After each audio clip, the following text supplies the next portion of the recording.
बेटी को बेटी ही रहने दो, दिल छू लेने वाली कहानी। मिस्टर राजेंद्र शर्मा पिछले 5 सालों से अपने बड़े से मकान में अपनी बेटी के साथ हंसी खुशी रहते थे। उनकी उम्र अब 60 को पार कर चुकी थी और बेटी प्रिया अब 28 की होने को थी। उम्र को ध्यान में रखते हुए बेटी ने उनका सारा कामकाज अपने कंधों पर ले लिया था। प्रिया अपने हर काम में बहुत अच्छी थी, जितने अच्छे से वो अपने पापा, घर और उनके कारोबार का ध्यान रखती थी, कोई और शायद ही रख पाता। अगर राजेंद्र जी को कोई बेटा होता तो वह भी नहीं। इन बाप बेटी का रिश्ता बहुत ही प्यारा था। बिना बाबा के प्रिया को नहीं चलता और बिना प्रिया के उसके बाप का किसी काम में मन नहीं लगता। कभी कभी ऐसा लगता जैसे राजेंद्र जी प्रिया के बाप नहीं, उसके बेटे हैं। प्रिया की हरकतें ही कुछ ऐसी थी।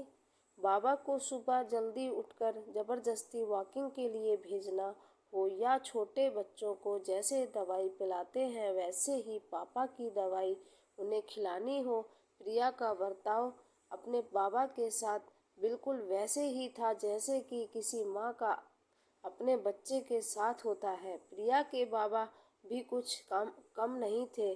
जब जब प्रिया उन्हें दवाई खाने के लिए देती तो आधी दवाई खाते और आधी छुपा लेते, लेकिन प्रिया के नज़रों से नहीं बच पाते।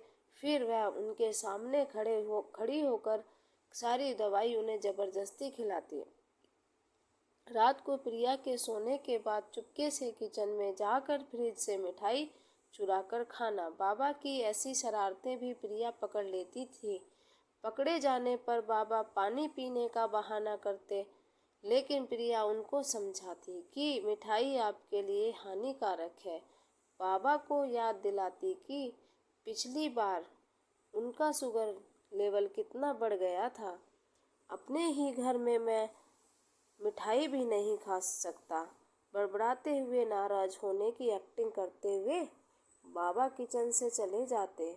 फिर प्रिया उन्हें मनाने के लिए एक मिठाई का टुकड़ा पापा के पास लेकर जाती और फिर वो दोनों उसे आधा आधा बांटकर खाते।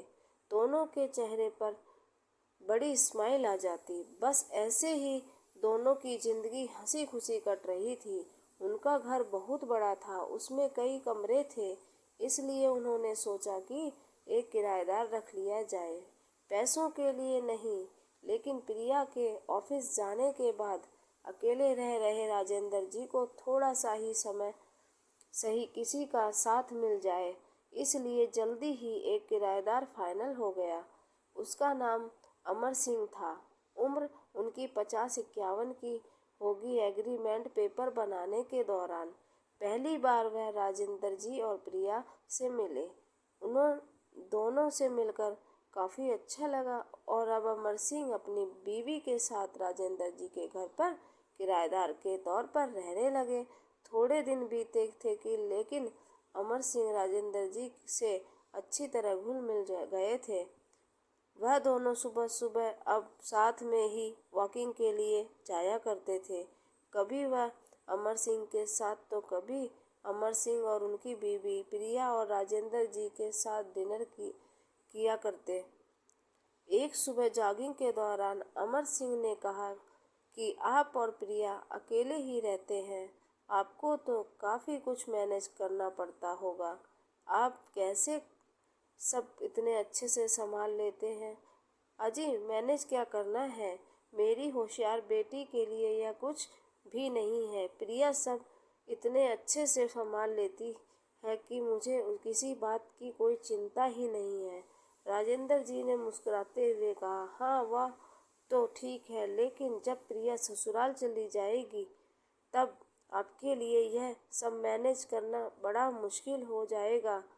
आपका कोई बेटा भी तो नहीं है और आप अकेले ही इतने बड़े घर में रहते हैं।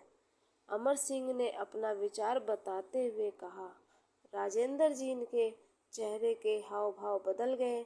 वह अमर सिंह से कुछ कहना चाहते थे, लेकिन नहीं कहा और बात बदलने के लिए उनसे पूछा, खैर वो सब जाने दीजिए, आपके कितने बच्चे हैं? अमर सिंह ने छाती चौड़ी करते हुए कहा। मेरे 2 बच्चे हैं, दोनों ही लड़के हैं और दोनों ही अमेरिका रहते हैं।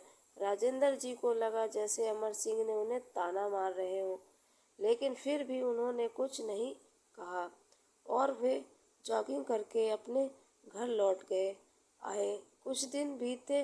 राजेंद्र जी ने अमर सिंह को अपने साथ खाने के लिए बुलाया, क्योंकि अमर सिंह की पत्नी किसी काम से बाहर गई थी और वे अकेले थे।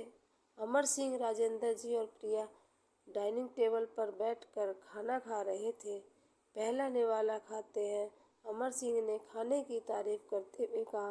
प्रिया बेटा, तुमने आज खाना बहुत अच्छा बनाया है। राजेंद्र जी ने गर्व महसूस करते हुए कहा। हाँ, मेरी बेटी बहुत अच्छा खाना बनाती है। अमर सिंह जी बोल पड़े। यह तो बड़ी अच्छी बात है, उसके ससुराल वाले बड़े खुश रहेंगे। प्रिया उनसे कुछ कहना चाहती थी, लेकिन राजेंद्र जी ने उसे रोक दिया और बात बदलने के लिए प्रिया से पूछा, कारोबार कैसा चल रहा है? कोई दिक्कत तो नहीं हो रही? प्रिया ने कारोबार की सारी जानकारी और स्थिति अपने पापा को बताई, जिसे अमर सिंह भी सुन रहे थे और वह प्रभावित होकर बोले। वाह प्रिया बेटा, मानना पड़ेगा, जिस तरह से तुम सारा कारोबार संभाल रही हो। तुम राजेंद्र जी की बेटी नहीं, बेटा हो। अब राजेंद्र जी से ना रहा गया। उन्होंने कहा, पता नहीं क्यों आप सभी लोग बेटी को बेटे के साथ कंपेयर करते हो। ऐसा एक भी काम या एक भी फील्ड बताइए जिसमें बेटियों ने अपना नाम ना बनाया हो। अरे, आसमान में प्लेन उड़ाने से लेकर देश के सर्वोच्च पद पर बैठकर देश चलाने तक बेटियों ने हमेशा अपने आप को साबित किया है, लेकिन आप जैसे लोग अभी भी उसकी तुलना में बेटों से ही करते रहोगे।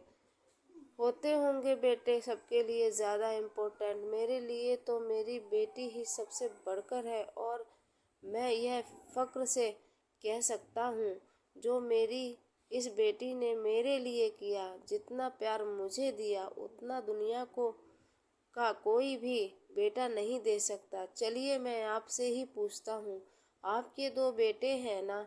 बताइए वो साल में आपसे कितनी बार मिलने आते हैं? अमर सिंह ने जी, दुनिया बदल चुकी है, अब आप भी बदल जाइए।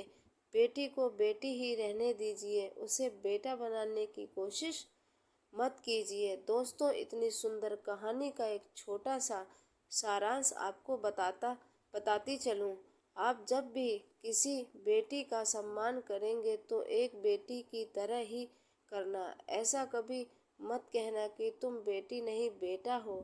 आपको यह कहानी कैसी लगी कमेंट करके बताएं। कृपया लाइक, शेयर और सब्सक्राइब करें।